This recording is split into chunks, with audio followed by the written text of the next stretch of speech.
Thank God it's a payday Friday, because that's what put a smile on my face. Not the Phillies. Oh, jeez. And they won't put a smile on my face to talk about them for the next 4 hours. It's Kincade Salciunas on this Friday morning, 97.5 The Fanatic. This is Kincade and Salciunas. I did not expect to see the series that we saw. 3 blowouts. I would never have expected that with those two teams. I'm glad 2 of them went our way. And now you just watch them take 2 of 3 against the New York Mets. If you're going to grouse about getting swept, you also have to good. Kincade and Salciunas. John Kincade, Andrew Salciunas. 97.5 The Fanatic and 97.5thefanatic.com. And a good Friday morning, Philadelphia. Friday. And I hope everybody's going to have a great weekend, and we'll get it kicked off with you this And a beautiful morning, not waking up and sweating. It was 62 when the garage door opened this morning. I got in the car, and I'm going, wait a minute. This feels different. Isn't it weird when it's 4 o'clock in the morning and it's 80 degrees? It doesn't feel right. It's not natural. No, it's very natural. Do you want it to be terrible. 20 degrees at 4 a.m. No, I want it to be, No, you know what? natural. It was 62 this morning, and it's still going to be nice and warm today. Yeah. That's natural. That's late June. I'm all for it. Yeah. No, 'Cause it was 20 degrees. It was nice this morning. It makes sense. The sun has not been, so that means it gets cold. When the sun is not, and I walk outside and my skin's wet, walking into my car because it's 80 degrees outside at 4 in the morning. That's weird. But I saw Wiley. Like a DNA thing. But I saw Wiley Coyote this guy. morning. Oh, yeah? Out in the neighborhood. Coyotes? So the coyote was out this morning, and I hadn't seen the coyote in like 2 months. So if you have the small dogs, be careful. Yeah, you got to take care of those. The coyote is out. You can't mess Good thing we're all around. big dogs around here. I like that. All right. What aren't big dogs is the Phillies. Yeah, they're chihuahuas. They got swept by the Houston Astros. Toothless They did chihuahuas. score a run. Oh, wasn't that nice? It took until the top of the 8th inning of the 3rd game of the 3-game series for the Phillies to score a run, courtesy of a Brandon Marsh sac fly. The Phillies scored 1 total run throughout this entire series. And they looked lifeless. Yeah.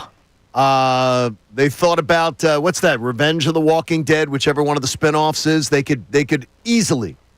Wow, I say that, and the ghosts in the machine step in on the screens behind us.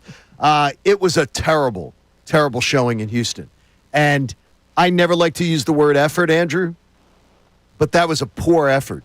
And their approach at the plate for 3 days sucked. And I applaud Kevin Stocker. I was out in the car yesterday running errands, listening to our boy Kevin Stocker, who I know has been known to enjoy the show from time to time. He was ripping the approach at the plate yesterday. And I'll say that was going backwards. They regressed. Yeah, and that was a terrible, terrible It's funny. showing. We talked about for a while this Mets series that the Phillies just had this past weekend where they took 2 of 3. And we talked about it, that it looks like a lot of fans, including us, circled that series, right? And then didn't realize what was coming right after it. I wonder if the Phillies did too. You know, how many times have we seen a football team win their, quote-unquote Super Bowl in a Week 16 game, and then Week 17 they get smacked in the face? Well, here's where I am not on the ledge. We asked them over 2 weeks. They had the Cubs, they win a series. They had the Jays, they sweep a series. Mm-hmm. They went to Miami, they won the 3 out of 4 that I asked them to do. They came out last weekend against the Mets, they won the series. So I'm not going to go on the ledge about the fact that. I got you. But the performance was so lifeless that it just brings back exactly what I believe about this team and what I believed about them all along. They are who I think they are. When the going gets tough, and anyone who tells me, yeah, this team can go and win 3 series in a row in October, and they can do it, this lineup cannot. And if you believe they can, you are just bluffing yourself because you've seen the movie 3 times. So you're going to the Fast and Furious movie. You're going to Fast and Furious 5. And you're thinking this time it's going to be cinematic genius, and there's going to be great acting in it, and there's actually going to be a plot. Well, you know what? That's why Right. it is genius, and It's there the is same, a great plot. But it's the same stupid crap over and over again. And that's what they're at right now. That's what this team is. And that is why yesterday I put it out on social media, and I'm ready to talk about it with you all today at 610-632-0975. And Johnny and Connor, this trade deadline, which is a month and change away. The 30th, so we're right around the corner. The 30th of July. This trade deadline is make or break for me with Dave Dombrowski. Because I have watched this man sit on his hands since last season. Since the start of last season. When the team went out of the gate, red hot, setting franchise records. Into All-Star break. Yep. They were 30 games over 500. And there were still needs, in my opinion, for this team at the trade deadline, as we talked about a lot last season, whether or not they needed to add to the team. There were a lot of people that didn't want to. Why mess with it? This team's so good. I believe you can always improve. I'm an F those picks guys. I'm a proven versus unknown. I don't care about prospects. I'm always like that, right? So it's not like I change my tune year in, year out. That's how I feel. And last year, he had a very weak trade deadline. That's not revisionist history. I was saying it at the time. I didn't like the trade deadline, and it played out that way. Now, obviously, the Austin Hayes kidney stuff is a whole different conversation, but I wasn't a big fan of that addition to begin with. And then you go into the offseason, and you go, all right, you had a very poor showing against the New York Mets in the playoffs. What are you going to do this offseason to sort of rejuvenate, to refresh this team? Because this team feels like it's gotten stale over the last couple of years, despite getting to a World Series and getting to an NLCS. I'm not attacking Dave Dombrowski for any of that. And then he does nothing but actually allow two of his better bullpen arms to walk. He brings in one guy that was sort of a flyer that you're hoping something can become of him because he had a major injury in Jordan Romano. The rest of the team felt stale, and you're seeing that at times this season. And now, when we played the clip yesterday, we'll play it again for you in the next segment, he once again brings up the fact that when this team is hot, this lineup is good.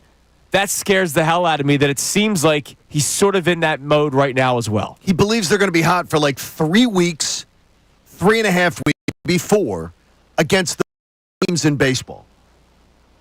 Dave, you are a Hall of Famer. And I will tell you a story later on the air that I was telling Andrew and Connor off the air. Mm-hmm. Yesterday, a baseball analyst told me that I may be a little off out of my mind a little bit with some critique I've had of Dave Dombrowski, so I'll share it. He sort of took me to the woodshed a little bit, telling me that maybe I'm a little off base on Dave Dombrowski. But I will tell you this, is that to me, if Dave Dombrowski believes this team's going to get hot for a month against the best teams in baseball and the best pitching, Dave, you just saw it again. You've seen the movie over and over again, and you're ignoring what's right in front of you. And no dope like me should be able to tell you anything about baseball. Since spring training, by the way. This isn't we're just saying this because they got swept by the Astros. It's not just this year. Yeah, I know. I've been crying this from the rooftops for 2 years. Yeah. Everybody's saying, it doesn't matter that they run the bases like crap. It doesn't matter that they've got a bad approach at the plate. Look, they're a 90-some win team. I don't give a damn. When you're a top 4 or 5 payroll, you should be a 90-win team. It's not something to hold a parade about or to clap about or to say, what an accomplishment. That should be the floor. What matters is October. This team is not built for October. What wins in October? A lineup that can run starting pitching out of the building because it can get to another team's bullpen, and then their bullpen doesn't mix and match well. Houston just said, oh, really? We got a janitor that we can pull out of the bullpen who could come in here and throw 2 innings against the Phillies and get him out. It's bad. Well, because you're 5 through 9 yesterday. Once again, Kepler, Kemp. Now the thing is, though, Stott, Marsh. For 3 or 4 days, we know this team could have gone into Houston and rampaged. Yeah, we just saw it against the Mets. They could have done it. They could have gone in and rampaged, and everybody could have gone, wow, where's the Kool-Aid? I'll drink it. But in reality, this team's flawed. You've known it for years, but maybe Dave doesn't know it. So coming up next, we played it yesterday, but we were mainly focused on the Sixers drafting of VJ Edgecombe. Dave Dombrowski talked about the upcoming deadline. He said something that made me lose sleep 2 nights ago, and I really hope after this series, his mindset has changed. Because it was a dumb thought, And it will still be dumb if he believes it. And I'm not afraid to say that, despite him being a Hall of Fame baseball guy. So you'll hear that coming up next. It's Kincade Salciunas, 97.5 The Fanatic. Ricky Bo, Bill Colarulo. Look, you got the professional athlete background.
Here on Kincade 97.5 The Fanatic. Sometimes I jump on the sponsor there. Like Trey Turner the other night. I just first inning. I just get really excited. That's all. You do. You're excited. It's a Friday show. We're all excited, and none of us are jumping off the ledge for a loss in the series in Houston. But if we're going to use the word of the month, which is ending in a couple of days, a little bit of grousing. Yeah. And every bit of grousing is deserved. Now, I will say the thing that I'm on the ledge about is Dave Dombrowski and what he does this upcoming trade deadline.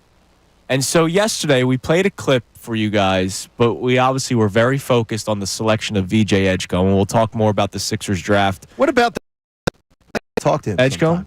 We'll be speaking to him today at 9:30, baby. What? Yes. Connor, why don't you tell me these things? DJ Edgecombe will be joining the show at 9:30. Jeez, I mean, come on now. I got 3 hours and 15 minutes. Stop keeping secrets, Connor. Can't burn out I that thought energy. it'd be a fun surprise. That's really nice. Look forward to talking to him. I'm really looking forward to talking to him. He seemed like an awesome person. He does. So we'll talk Sixers throughout the course of the show as well because the draft concluded yesterday. But we played this clip for you. Dave Dombrowski was on Jason Stark's podcast, Starkville. It's Jason Stark. It and is Doug really Glanville. good. Very good podcast. And he said something that he once again said a couple weeks ago. And I'm terrified that he continues to bring this up. So Jason Stark asked him about the trade deadline. And so you'll hear him talk bullpen, obviously. But there's something in the middle of this clip where he almost stops himself. I wonder if he realized that what he was saying was not smart. But here was Dave Dombrowski and his approach with the upcoming MLB trade deadline. Well, I think it does factor in. I think anytime you have a chance to win, and we feel like we have a legitimate chance to win, that you try to make moves to help you that hump to do so. I think this is where, as a general manager, club president, whatever, baseball operations, what your title may be, important factors of your own ability to truthfully analyze your own club. Now, we all know that anybody that gets into the postseason, if you get hot, you can win, right? I mean, it does happen. We've seen clubs that are not the best clubs win. But I think your ability to say, do we realistically have a chance to win? If we get in with this club, sure, anything can happen, but do we have a chance to win? And if you assess that you have a chance to win, then the answer to me is, well, you may give up a little bit more than you would want to in other circumstances, but that opportunity doesn't always come. And I always tell people, don't take it for granted when you're in a position where you're in it year in out. So there's another clip that I want to play, but I do want to unpack that one a little bit. And I'm worried. There's a lot to unpack. I'm worried, John. What concerns you? Because I listened to it intently. Talk about what worries you. I wonder what worries you. So what worries me is the already built-in excuse. Okay, I missed it. So he said, sometimes you have to give up more to get what you want, which I understand, and I'm Totally You get know it. me. I'm fine with prospects being on. Yeah, the you road. are. You're Totally very fine with much. it. But at one point, he says, now that might not be the case depending on who's available. So here's what's going to happen. There will either be the Dave Dombrowski apologists or he himself will say it. The players that we targeted or the players we want just weren't available. That does not excuse your decisions that you made before the season started. That does not excuse your decisions that you made last year, last trade deadline, the offseason going into the 2024 season. Okay. Because I have heard that with Daryl Morey. Oh, well, we waited for the buyout market, All right? There's yes, the trade yes. deadline, and then there's the buyout market. We waited for the buyout market, and then the guys that we thought would be bought out weren't available. That's a mistake to make, to assume. How many times have you been told not to assume something, Yeah, right? because you make an ass out of you and me. So Dave Dombrowski, you hear in that clip, is saying, yeah, so we might have to give up more to get what we want. But what if those guys aren't there? Well, that's on you, dude. Statement, though, false. Right, but he went believing that at some point during the trade deadline he could improve this team, and the guys weren't there. That's on you. I don't know why he broke again. I'll still and it's the horse is out of the barn. So I don't know why he broke something that he fixed at last year's trade deadline. I still don't understand it. But to me, it's more of the idea of hearing Dave Dombrowski speak of just there's a nonchalance in his tone that I think pervades the entire organization. There's not an urgency. There's no urgency from Dave's tone, Dave's voice to win this year. There's no urgency in the manager ever. I mean, the building's on fire. The manager would be like, all right, everybody, just like watch yourself on the way out. There's no sense of anything that, hey guys, let's get a red hot poker and get moving here. And to me, that's what annoys me when I hear that. That seemed like just a boring conversation. So coming up next, you'll hear the other clip about what they're going to do at the deadline. And again, if he does this approach that made me lose sleep the other night, this is make or break for me with Dave Dombrowski. You'll hear that clip coming up next. Also, I brought this up to you guys a few weeks ago about whether or not the Phillies could or should get creative around the trade deadline. There was a report yesterday that said they may. They may. It's Kincade and Salciunas, 97.5 The Fanatic. Fanatic Sports Update. Flyers draft. Connor Thomas. Draft night in the NHL, and the Flyers should be busy this evening. The draft will begin at 7 p.m., and the Flyers hold picks 6, 22, and 31 in the first round tonight. So they have a lot of options of what they could do. Maybe some trades on the table for them. Our coverage begins at 6 p.m. here on The Fanatic. And, folks, our long national nightmare is over. Yesterday in the series ender in Houston, the Phillies scored a run. Fly ball right field.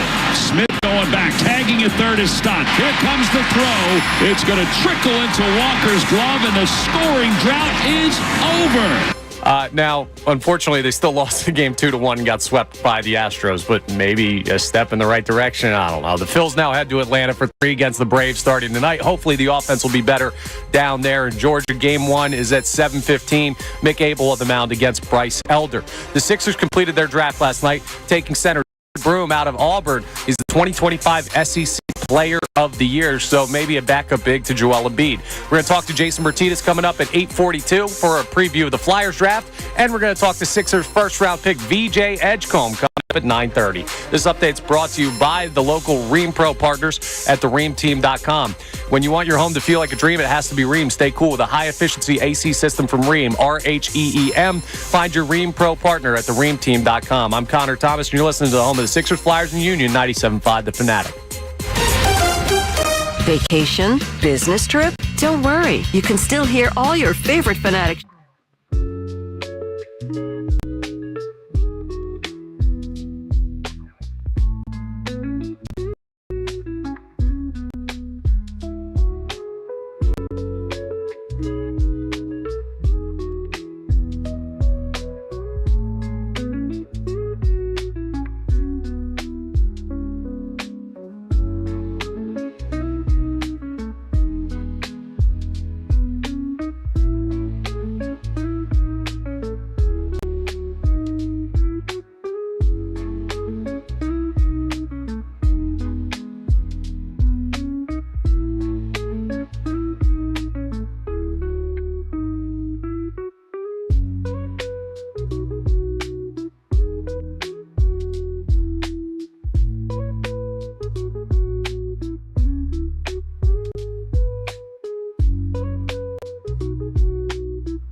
on Kincade and Salciunas, 97.5 The Fanatic on this beautiful Friday morning. I hope everybody has a nice weekend ahead. It's going to be great.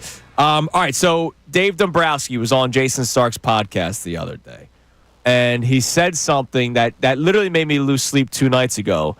And we watched the series with the Astros come to an end yesterday, where the Phillies put up a total of 1 run through 3 games. And you'll hear what Dave Dombrowski says. And again, you're not totally wrong, but I think this is a horrible gamble to make. Here is Dave Dombrowski and his approach with this trade deadline. Well, I think it's logical to assume the bullpen part of it because when you look at your club, it's not going to be starting pitching. So it's not going to be that. Our lineup when we're like we are right now. And again, I haven't been against giving you players the opportunity to fit into the right situation with an Otto Kemp being a right-handed bat. There have been 2 trade deadlines where we advanced and we ended up adding Rafael Devers and Andrew Benintendi when I was with Boston, and they did great for us the last couple months of the season. So you can add from your own system in that regard, and you compare it to who else may be available. So that really leaves the back end of the bullpen really much more so than anything else. Now, again, you analyze what's going on all the time and you see what's taking place. But I would say first and foremost, that would be our main focus. I don't care, honestly, what happened in Boston 8 years ago. Yeah, so I don't care what he did 8 years ago for another fan base in a different day and age. Can I also mention that the 2 players that he mentioned there, Rafael Devers and Andrew Benintendi, when they first came up? How old? Devers was 20, Benintendi was 21. And they weren't 25 a 25-year-old journeyman undrafted guy. Yeah. I mean, seriously. Could we stop with this? Yeah. I don't know what's going on. I swear to you, I don't know what's going on. Can I just share quickly, though? Yesterday, I got taken to the woodshed by a Major League Baseball analyst. Later Okay, on the good. show, my man. Yeah, on this. Come on, man. Yeah, it's just the idea is that there are people who will defend Dave Dombrowski, so I want to give him his due. Yeah. I want to give him his due. I got this is all But it's prepared there. later on the show, man. Okay. But when he stops himself. This was recorded before the series with the Astros. He was in Houston recording it, but it was before Game 1. Right. And he starts saying that they don't need to add to the starting pitching. Nobody's asking for that. And then he says, and then you see with our lineup the way we are hitting like we are right now. And then he stopped. But what he was basically getting at is when we're hot, like we are right now, which they were going into this series with Houston, they were, that he believes they're a dangerous lineup. If he believes that a lineup that consists of JT Realmuto, who was out yesterday, Max Kepler, Otto Kemp, Bryson Stott, Brandon Marshall, or Johan Rojas, depending on the day, is dangerous, then I don't know what I'm watching. I must be missing something. I think he's waiting. He literally is saying to himself, he wakes up and he looks at the standings and he says, we're a half game out of first this morning. By the way, out of first again. So in 4 calendar weeks, you were 3.5 up, 5.5 out, 2.5 out. Yeah, it's crazy. And I think he looks at the standings every day and goes, we're good. We're good. We're right there. So I don't have to pull the trigger on anything. I don't have to do anything to help us. I'm saying he's saying now, and I know everything can change, but if that's what he's saying now, if he truly believed coming off of that series with the Mets, he felt comfortable saying on a podcast that if you see us the way we're playing right now, our lineup can be this. You can't gamble that. You can't say, I'm going to roll the dice and just hope that we get hot. If this was year 1 of this, fine. So be it. Because this is the end. Like, this is the end with this core. We're going to see a different looking Phillies team next year, which might not be a bad thing. But if you can make a couple of moves, and if he doesn't, and I hear, well, the moves weren't there to be made, the players weren't available, then I'm going to rip you even more for coming into the season with this roster that had flaws that we pointed out, that we have been pointing out. One of the things too is when he talks about the end of the run, this is for this team because it's going to be potentially different. sort of leads you to believe that maybe he thinks Schwarber could walk. Possible. I mean, if he gets a ton of money somewhere. I'm telling you, I do believe Schwarber's going to. People back significant offers for Schwarber. I'm sure, yeah. That big left-handed power bat that's hitting you close to 40 home runs, that's a leader in a clubhouse? Absolutely. And you had your opportunity to sign him, and you didn't wow him. You didn't show him the love. Yeah. All right, so yesterday there was a report from Buster Olney. And if you remember, a couple weeks ago, I brought this up to you guys. It was funny. We had Ant Sanfilippo on. Sure. And the day before we had him on, Bryce Harper just shagging guys in the outfield. And then my brain starts wandering at night, as you know, and I started thinking about what the Phillies could do with the trade deadline. And because I don't have a life at night, I don't snuggle with my wife and watch shows. It's what can the Phillies do with the trade deadline? Made me think about what Bryce Harper said at the beginning of this season, where if they signed a player and it was Pete Alonso that he was talking about, he was willing to move back to the outfield. Which is so kind of Bryce. Bryce, we couldn't thank you more for being willing to do what is best for the team that pays you that significant fortune. That's so kind. It's so kind of you to be selfless like that. So it's amazing. Yesterday, Buster Olney of ESPN, who we love, we have Buster on pretty frequently on this show. If the Phillies feel they can upgrade the team by adding a first baseman, Harper is prepared to move to the outfield. Not willing, prepared. Like he's ready to go. I love that is being reported by one of the better insiders in Major League Baseball. It should be that. Like the whole willingness thing, we can laugh at that, but the fact that they are thinking, or at least Bryce Harper, hey, if my best chance of winning is by me going back to the outfield,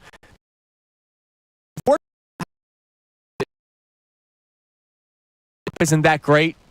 Right? We're talking Luis Robert. We're talking Cedric Mullins and company. It's terrible. If Harper going to field opens up the door for a third baseman and then you move Bohm to first, or a first baseman, this is what the Phillies should be thinking about already. And I'm hoping that Dave Dombrowski, who, oh man, if this lineup's hot. No, screw that. If there's ways that you can get creative to this baseball team, this is one of those ways. Yeah, here's the problem, though, is that when you're thinking about them doing this and going and doing that, we don't even know if Bryce Harper's, they won't even give you a straight answer on what his injury is, when he's possibly coming back, what's going on. So, well, there was a good report yesterday. I think it was Matt Gelb that put it out there. Let me try to find it here for you. That he's took more swings yesterday, and that he could be getting. I think it was 70 swings. By the way, they're looking to get live pitching for him soon. By the way, he could be getting closer. Has been reported now 3 times. Right. So I'm not excited. There you go. 75 swings off of the high velocity machine. Oh. He will hit outside today at Truist Park. The Phillies may or may not find a live arm to throw to him. Remember, last time he got hurt, he never went to the minor leagues. Jeff Hoffman was the guy that they brought and then that's how it happened. And that's the Jeff Hoffman story. This is the bullpen solution. Bryce fakes the injury to see another minor league arm that's awesome. Right. Perfect. We've done this before. Yeah, let's see if that works again. But it's just amazing to me that Dave Dombrowski felt comfortable saying, if my lineup gets hot, we're good. That honestly, that is a horrible gamble to make. And that surprises me from a baseball mind like Dave Dombrowski that is going to Cooperstown. Oh, yes, he is. If he got fired today by the Phillies, would be hired tomorrow by another team, or could be one of those expansion teams, right? Well, that's what he's waiting for Nashville. Right. Remember, he has the out in his contract to go to Nashville. Right. Like, that's what I get it. He can leave us to go to Nashville. Kindle that. And he'll get hired in 5 seconds. Yeah, they both in a minute. This trade line for me, what's that mean for us? It's make or break when it comes to Dave Dombrowski, because I'm tired of watching this guy sit on his hands and make moves that don't move the needle at all. All right, coming up next, we continue to talk about our Phillies. We'll check our text line for the first time this morning at 6320975. Sixers talk coming away in your 7 o'clock hour. It's Kincade Salciunas, 97.5 The Fanatic. We want to hear from you, so text us at 610.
Friday morning, 97.5 The Fanatic. To start the 7 o'clock hour, we'll talk a little bit more about the Sixers because the NBA draft continued yesterday. But don't forget, NHL round 1 tonight. And we got some special coverage going on tonight here on 97.5 The Fanatic from 6 to 10. Live from the Hard Rock Hotel and Casino in Atlantic City, John Kincade and a couple of great guests like Jason Martinez, who we'll speak to later on the show today. Tim Saunders and Jason Martinez will be co-hosting with me.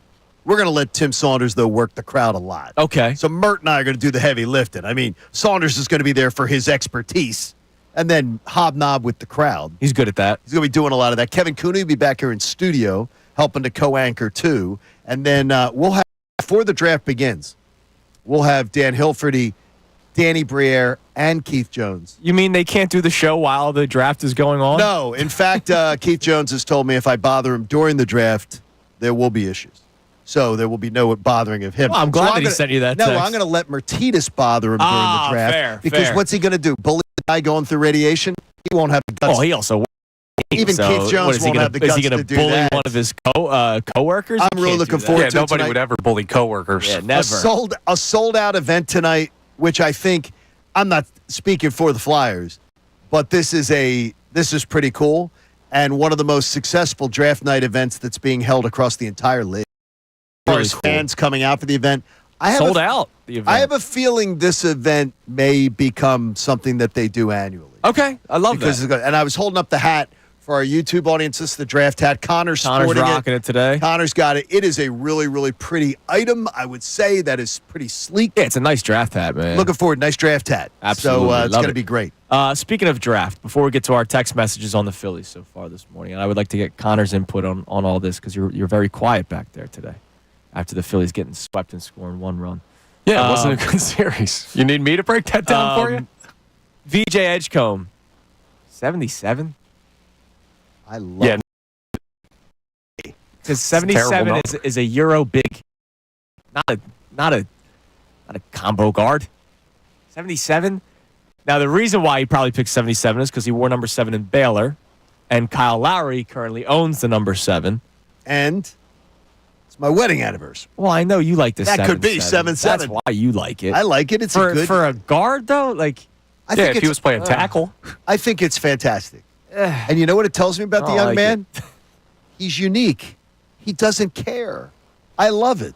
He doesn't care. When we speak to him today at 9:30, I might ask him. yeah, just ask him the thought. You know what he doesn't care? He doesn't care what the old heads think. And you know what? You're getting towards old head thing. Yeah, you're right. You're going right. to get that. He doesn't care what you old heads I'm starting to get some silver here. But you know what? By the way, one thing from the Flyers. This hat, yes, which we're sporting, Connor's sporting, and I'm holding up for you on YouTube. It's a great hat. It'll be available at 9 a.m. Oh, wow. in the store. So we can announce it when it's available. So it'll be available. You can go shop WFC Philly, Wells Fargo Center, Philly.com. You'll be able to shop the draft hat. It's a great hat. It is really great. Yeah, we could act like we got drafted. They saw my street hockey highlight film in the pipes and said, "Here's the hat." I don't think that's going to happen at all. If we need a goalie, I'm picking Martinez. That's a good idea.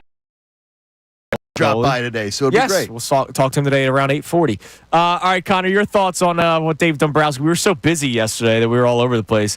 When you hear Dave Dombrowski talking about how, when our lineup's hot like it is now, I hate that. I know you do. Horrible gamble to make. Can't stand it. If he comes away with no move of note, and I'm not saying freaking Juan Soto, a move of note where I go, all right, I feel good about this one, which I did not feel good about any of the ones last year except for Estevez in the bullpen. It's make or break for me with Dave Dombrowski. I understand that. Okay, there has been the thought go through my mind of like, if he doesn't do this trade deadline justice, is he here next year? I think that's a fair question. Because it's not just about July 30th. Yeah. It's about what you believed was a good idea coming into this season, and then you could not improve it come July 30th. Yeah, here's what I'll say. You already brought it up. If Dombrowski gets fired here, he's hired somewhere else in a minute. Like, we do have to understand the quality of guy that we have, even though it hasn't got a championship here in Philadelphia. Remember the Klentak years. It can be much, much worse. Now, on what he said on the trade deadline, I don't love it either. I don't know that I buy it, right? I'm not expecting him to come out and say, hey, we need a player in left field. We need a player in center field. The bullpen is obvious, but every single contender is going to say we need bullpen help. So that's something that you can put out there. It could be he's playing his cards close, and doesn't want to show everything. It could be that he actually buys into the have to get hot thing, but there's no impact name that's going to get moved at the deadline, right? There is no Juan Soto. There is no Shohei Ohtani. Like, there's no maybe even all-star that's going to get moved at the deadline. So even if you do... So that will be the built-in excuse for Dave Dombrowski. Well, the market wasn't there. Well, it's a legitimate thing at the point that we're at. That my make or break is not just July 30th. It's going back to February and March, when you had the opportunity to try to find ways to improve this team via free agency. Right now, you're relying on trade deadline. You had the team for that as well, and you didn't, and you ran it back to back years, and back to back years. Yeah, the NLCS, that was fantastic, and then you took a step back in the divisional round, and then ran it back again. It's seriously from where you were in 2022, the feel-good story where you honestly played one good month of regular season baseball, and then had a miracle run. You've taken two steps back since then, and you don't Marsh Rojas have been a part of this the whole time.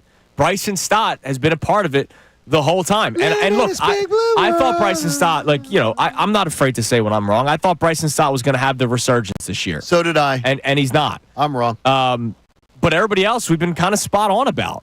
And Dave Dombrowski ran it back. And so if he does not have a good trade deadline, I don't want to hear about how the market wasn't there. The market was there this past offseason, and you neglected to improve this team. All right, what do we got on the text line? 610-632-0975 when it comes to Dombrowski and this Phillies team after just such an inspiring 3-game series with the Astros. Joe the Cynic will lead us off, and he says, hate to say it, but the Phillies front office is stuck on two things, the back of a baseball card and hope. Either isn't the correct formula to win in October. Joe's got some good takes. Sometimes he's a little too salty at times, but we go back and forth, but he's really good. Baseball, though, I think Joe's got I think it's his fastball. Now, I'll say this. Back of the baseball card, He's obsessed with it. This organization, he's right. But here's the thing. I don't exactly. It does play. I don't agree but with But here's the thing. Nope. You can say it plays for guys like Turner. Does it? Yeah, he's hitting 300. Kyle Schwarber, he's hitting his home runs. Boom, he's getting back to 300. Nick Castellanos, all those guys. But the back of the baseball card also stands for Max Kepler, who has not been good for 6 years. Otto Kemp, who's a 25-year-old rookie. Bryson Stott, who's had one good season. Rafael Marchand, who there's a reason why he was in AAA forever. JT Realmuto, who we have seen the back of the baseball card going down the last couple of years. Brandon Marsh, back of the baseball card, you know his ceiling. Johan Rojas, back of the baseball card, you know who he is. So, yes, the back of the baseball card theory does work. Yeah, but the both thing is, positively and negatively. But the back of the baseball card, you totally overpaid for Trey Turner. Completely overpaid. In retrospect, you look at it, you completely overpaid. So you could for a century. And, I mean, it's which locks you down. And, look, what else is he doing? What else has he done but spend money? What else has he done but spend money? That's why it's make or break. That's why it's make or break for me. The Sosa trade? We're talking about a backup infielder? Might be a starter. I mean, well, we might get back to that platoon again with Bryson Stott and Edmundo Sosa. I mean, he's been good. He's been good for his role. Unbelievable. Good for his role. All right, coming up next, we'll get some more text messages. Also, NBA draft continued yesterday. So did the reporting on Ace Bailey.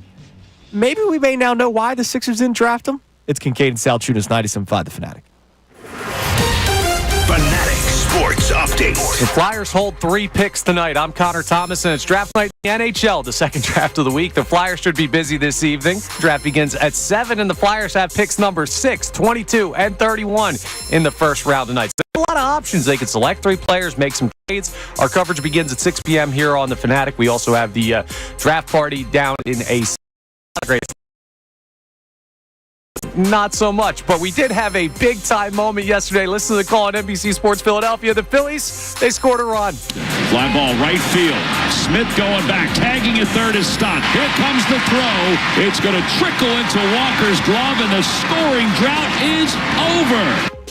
Now, unfortunately, the Astros scored 2, and the Phillies still got swept. So the offense non-existent out there in Houston. They'll head down to Atlanta for 3 games, starting against the Braves tonight. 7:15 p.m. first pitch for Game 1. Mick Abel on the mound versus Bryce Elder. The Sixers their draft last night, taking center Johnny Broome out of Auburn, 2025 SEC Player of the Year.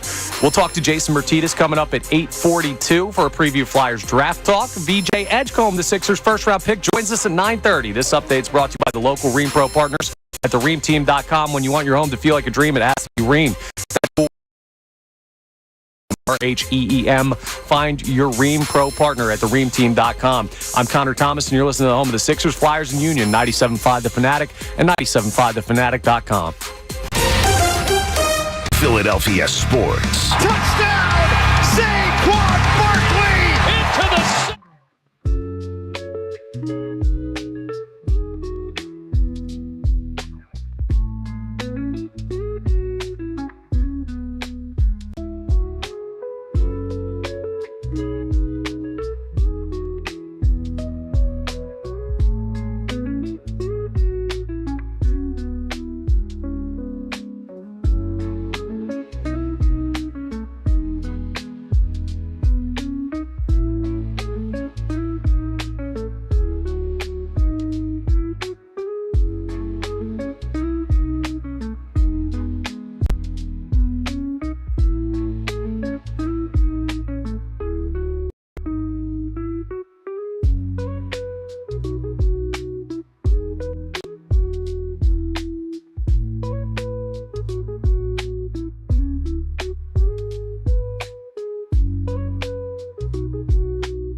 5 The Fanatic. So a couple of comments from our YouTube feed. Number one, the VJ Edgecombe 77. Inns checks in. Luka wears number 77. And I like Luka wearing number 77. Luka is 6'6". He's a bigger man. 77 looks good on a bigger man. 77 does not look good on a short guard. Sorry. Plus, Luka's like 315. Yeah, right, exactly. That's a big man. Okay, I don't like how 77 looks on VJ Okay, Edgecombe. 333. It's 333 shows. Yes. I will tell you this is the oldest the two of you have ever sounded. You two sound like the two old men. I don't like the way it looks. You'd see like the two old men Is sitting this up an old there school on the, thing? It sounds like two grumpy old men. Like, who gives a damn what number he wears? I feel like it's a Like, who newer school cares? take about caring about the numbers, but like numbers fit. Connor, people have cared about numbers and complained about numbers forever. Okay, Like, so- I mean, like, compared about, like, I don't get it. Let the young man wear the number he wants. He'll be the first 77. Numbers Like, close to 77. Number 72 worn by Who? Jason Capono. Oh, jeez. Number 76 worn by. This one you should know. Franklin the dog. Sean Bradley. Technically right. Sean Bradley. And number 88, the highest number ever worn by a Sixer, process legend Alexei Shved. Oh, jeez. See, like, like Alexei Shved's wearing 88. You That's guys, gross. didn't live through Sean Bradley. No, we did not. Yeah. We did not. just pick a lower number. Lucky to not have No, lived through don't that. listen to the old men. All right. Don't listen to these guys who are 30-something going on 60. Another comment. Joseph Brennan checks in. What's up, Joe? Does Salciunas just want to complain for the rest of the season? What a whiner. Somebody tell him that we're 12 games over 500 without Bryce Harper. Again, Are they really 12 over without Bryce? No. He's saying they're 12 over and Bryce isn't And Bryce playing. is out. Like they're 12 Because right they're not now. 12 Yeah, over without correct. Bryce. Look, I mean, I'm sorry if it comes off that I'm whining, but when the president of baseball operations spoke 2 days ago or 3 days ago, I'm telling you that when this lineup is hot, and if that is what his mindset is going into the trade deadline and going into the 2025 playoffs, We're in I trouble. believe that is a foolish mindset to have because he had that mindset last year. And when I screamed over and over and over again about acquiring a center fielder and not buying into Brandon Marsh and Johan Rojas winning games as your center fielder last year, I ended up being correct, and then they ran it back. Have the team as last year minus the starting pitching. They have the exact same lineup. And that lineup did what for you in the playoffs last year? Nothing. And if that's his mindset going into the trade deadline this year, it is a foolish one to have. And I'm not saying that he is a foolish man. I'm not saying that he doesn't deserve to go to Cooperstown. And again, if he got fired today, he'd be hired tomorrow. That does not mean I can't say that a mindset is foolish to have. absolutely. It's if you hadn't watched the last 3 collapses, and if you don't tell me that Houston series doesn't remind you of how the last 3 postseasons have flamed out, you're lying. So I get it. I get where you're coming from on it, and I completely agree. Yeah, it does. But does the Cubs and Mets series make you think about No. what could be? But no, Again, because that's the what it when reminds high. but here's what it reminds me of, Connor, is the fact is I have no doubt that the Phillies can do what they did to Atlanta in those 22 and 23. Right. That they can go and be hot and go out there and beat a Braves team and look like world beaters, and then they can go completely cold because this lineup is completely flawed. Hang on, though. Because we've seen plenty of other teams in baseball do that this legitimate year, including other title contenders. So there is part of this where we just have to come to terms with the fact teams get hot, teams get cold. It's not strategy, but it is part of the equation. I will ask you again. Yes. I'm asking Connor here as you're listening to 97.5 The Fanatic, WPEN, WPN, HD1 Burlington, Philadelphia, BZ Media Group Station, broadcasting live from the Comcast Business Studio. Do you still believe, because Turner, Harper, Schwarber, Bohm, Castellanos, those guys are in your lineup, and there's no arguing that, right? Do you still believe that Max Kepler has something in there? Because I don't. No, not really, no. You were hesitant to answer about Otto Kemp yesterday. Yeah, Now it's 58 at bats. Can we get something on Otto Kemp out of you? You wouldn't answer the question yet. here's what I'll say. He's not in like my playoff plans of like this dude be a piece or a playing piece on a World All Series right, team. but here, right, they are still platooning Kepler, which that's what they've been doing. When Bryce Harper comes back, you got to find a place to play Otto Kemp. Do you? don't have to. Do It would- you? Well, then Max Kepler's your everyday left fielder who can't hit left-handed pitching. Bryson Stott, who also can't hit left-handed pitching. I don't necessarily want to go into my playoffs with a Stott-Sosa platoon, even though that worked a couple of years ago. Brandon Marsh or Johan Rojas. I don't feel good about any of those guys. That's 4 guys in your lineup. I got you. And that is when you do the whole top-heavy thing, and I get it. The guys up top need to produce. We say this all the time. All 12 outs right away or 10 outs right away, maybe one of those guys gets a hit. Here's what gets me, though, Connor. You say to Andrew, he gives you all that data, and you say to him, I got you. So you understand what he's saying to you, but you're brushing it off, even with all the data you've seen, that this is a failed philosophy that doesn't work. Here's where I stand. There's a very good chance the Phillies are caught in a bear trap, and you guys are yanking at your ankle. I mean, I don't know that there's anything that can be done about it. You got to see where the chips fall with teams that are going to be in. The deadline is less effective because more teams are in the mix on July 31st with the expanded postseason. The deadlines we've seen the past couple of years have not been majorly impactful. So at this point, we are where we are. And that's now, bad. It's not bad, okay? It's not bad. That's the thing. This is not bad. Is it ideal? No. Are they the best team in baseball? No. But is it bad? Also, no. They have a shot. It's not the best shot, and that's part of the offseason problems, but we are where we are. I watched a pitching staff that I feel very, very good about. No, you feel great about it. Watch the starting pitching staff allow 5 total runs in a 3-game series. 5 total runs, and the Phillies didn't win a game. Yeah. Because of this poorly constructed lineup that when hot, sure, can win games. We saw it just last weekend with the Mets, against the Marlins, against the Jays, and the Cubs. That's great. That was a great week and a half. It was awesome. That's not a... The playoffs are longer than a week and a half. And we know that it can happen because I absolutely believe if the Phillies would play the Braves in a postseason series, I absolutely believe the Phillies could punk the Braves exactly as they did in 22 and 23. In fact, I called it both years. Yes, you did. I thought that they would. So I believe that. But I also will tell you right now, I absolutely do not believe that they can put together 3 series in a row against great pitching and great teams and go win a World Series as currently constituted.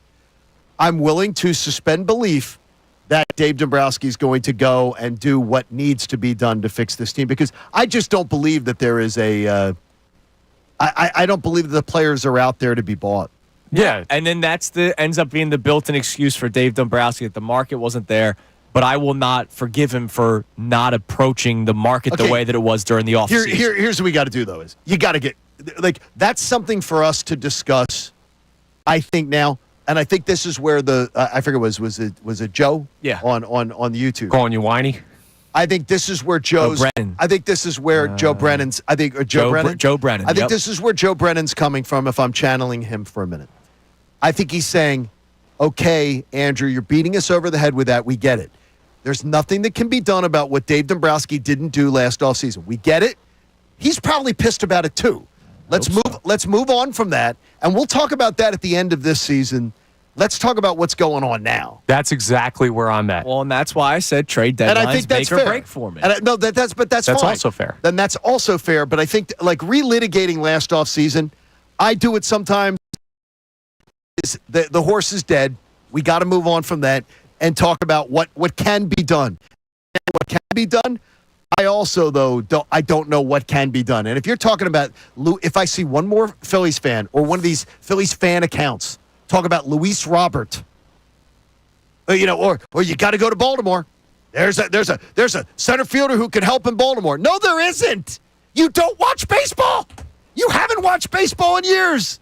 You don't. I mean, you know a name of a player, and you're thinking, man, this guy could help. No, they're not better than what you got. They're not better than what you have. So please, if you're going to suggest something, make sure it's something that's He's in better. 214 now. So. Oh my gosh, he's getting hot. Cedric Mullins is freaking terrible. Here's the thing. I'd rather them go with what they have than, here's the other thing with trade deadlines being tighter, a lot of people buying, so the price goes up. I'd rather them go with what they have than overpay for a player that's not an upgrade. Because then you're just wasting assets. I totally agree with Connor. I never say that. You say that sometimes. I do. I say on this one. I will. I'm going to give you on that one. I do. Yeah. I would literally lock up. I'm locking up the prospects if he's going to go out and use prospects to go buy crap.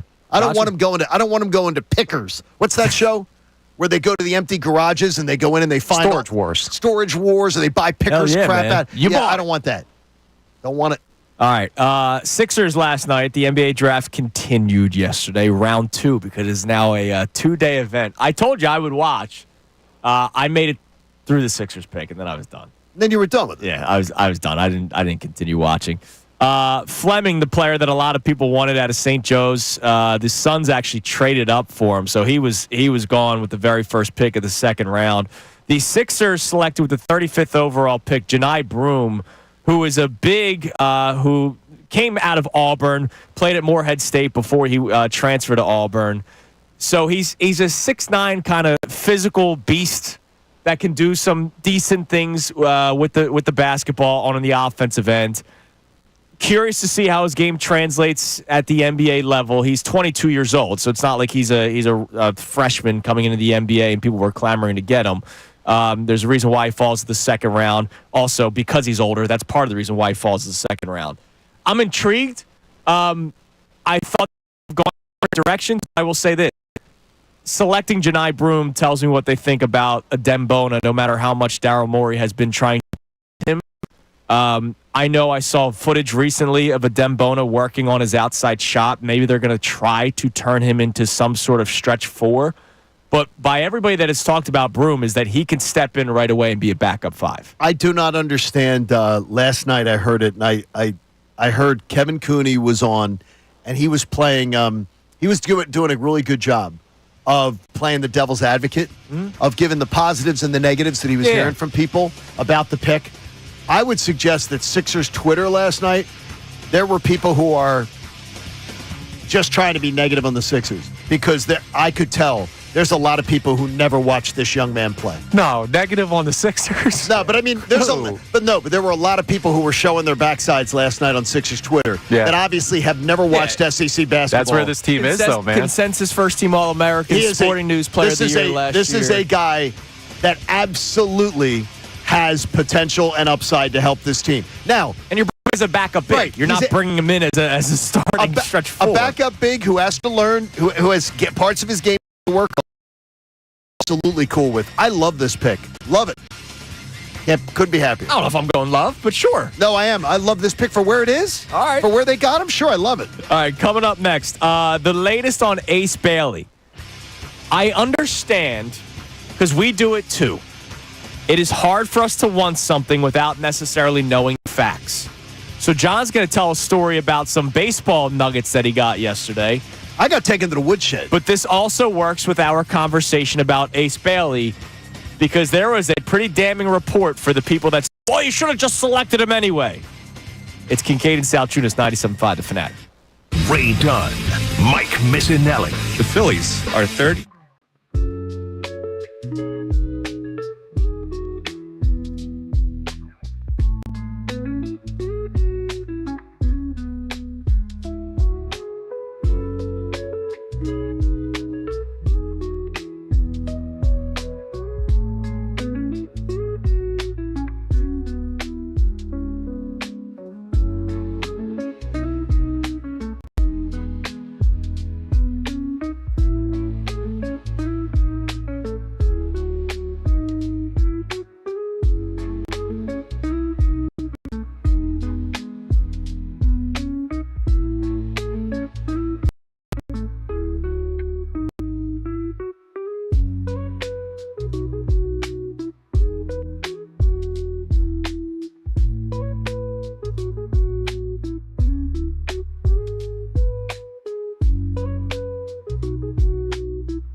So we're going to get into a pretty interesting conversation here from a fan standpoint, but also like we do it too, where sometimes we want something or we are upset with a decision without knowing all the facts, right? And then sometimes we change our tune once we get more information.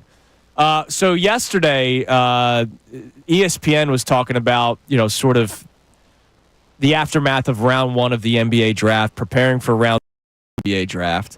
And one of the big stories still is the Utah Jazz's decision to select Ace Bailey, despite him not wanting to go there, or that was not one of his preferred destinations. We know that the Sixers were not a preferred destination. East Coast team he wanted to go to, but not the Sixers. And there were a lot of fans yesterday on our YouTube feed, text messages, Twitter, you name it, that were saying, well, you still should have drafted him anyway, right? Because he was the better player, will be the better player. That's all what that Mike said yesterday. Mike said it as well. Mike was arguing with the governor about it yesterday. That's right. Him and Josh Shapiro were arguing about it. So there was a report that came out yesterday that Ace Bailey made it clear, and his team made it clear to one of the teams in the top five that if he was drafted, he would not even report. Now, we don't know what team. I think we can rule out the Dallas Mavericks because the Dallas Mavericks weren't interested in Ace Bailey. We can rule out the San Antonio Spurs because they were not interested in Ace Bailey. So that leaves the Sixers, the Hornets, and the Jazz. And I cry BS on the report. You cry BS. Complete BS on the report. Okay, why is that? Because of the fact is, what is he to do? He left college. He's not going back. He's not going back. So there's no NIL millions of dollars waiting for him to go back. So what you could technically do is go Euro for a year. Euro for a year. You just don't sign your contract. Yeah, that was, I don't buy it for a second. Didn't LeVar Ball threaten that with, exactly. with Lonzo? Oh, no, he would have threatened it. Yeah. But this guy actually believes that he's got that kind of clout. I think the NBA and its agents and its general managers and everything were laughing at his tactic. But if you're the Sixers, they didn't believe it. Because my thing yesterday was why add more dysfunction to an already dysfunctional group? Do you even want to deal with that? Well, where you know the guy doesn't want to be there. Yeah, you draft him anyway because of what else is he going to do, right? So the options are he just plays or he goes to Europe. And I imagine he'd rather be in the NBA than play in Europe. That's my guess. But do you want to deal with that? Well, here's what Ray Dunn yesterday was really bright on the Mike Missanelli. Always really bright. Because Mike, well, not always. I mean, let's be honest. He's really nice, but not always bright. He came up with something yesterday when he was talking with Mike, and the light bulb went off in my head. And I said, "Great catch, Ray," because they're playing sound bites of talking about Daryl Morey, and Daryl Morey goes, "I don't care that Ace Bailey didn't come here to work out. I learned nothing from private workouts because they're not competitive." Mm-hmm. I learned nothing from private workouts, so it doesn't mean anything to me having somebody in to visit us.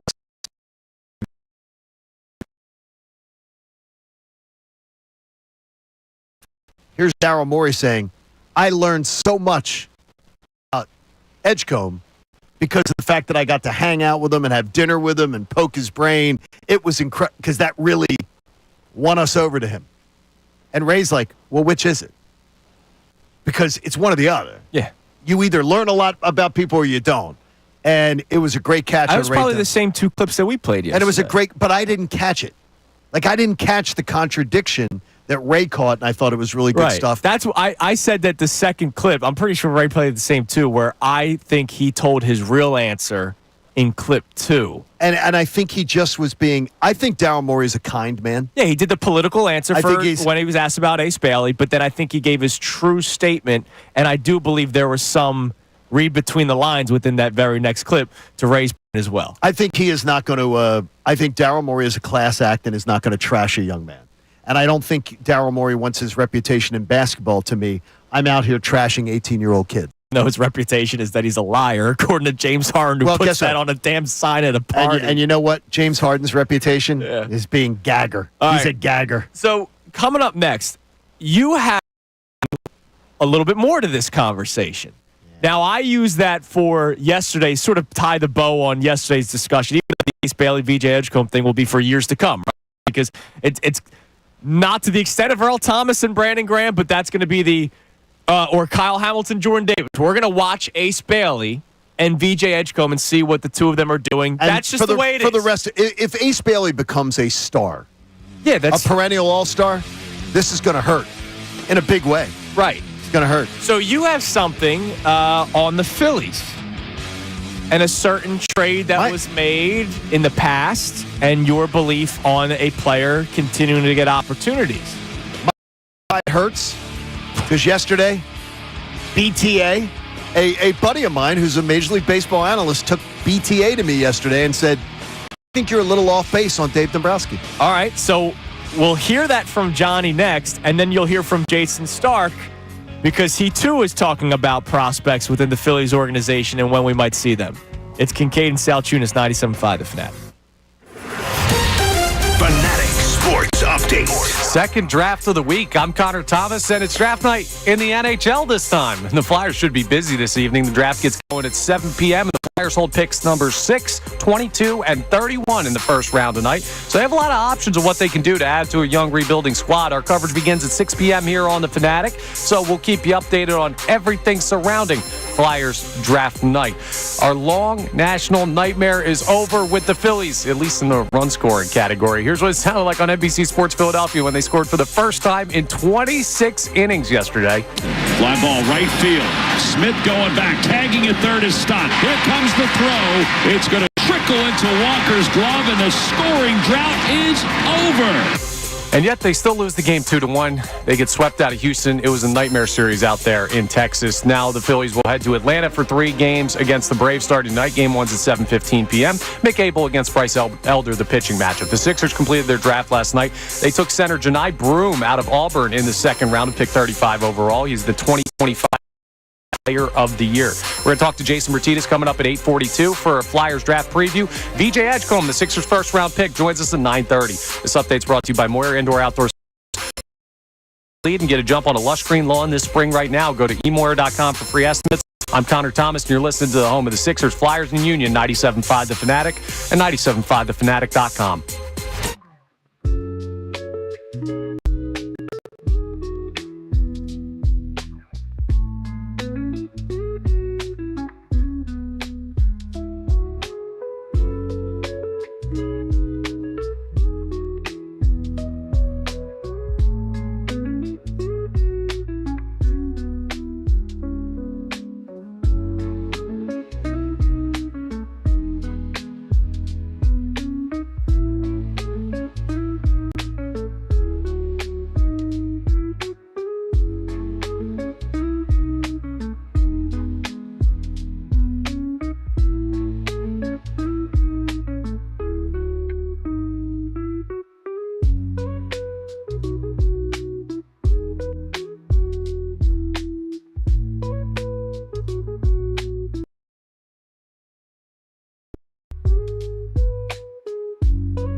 What?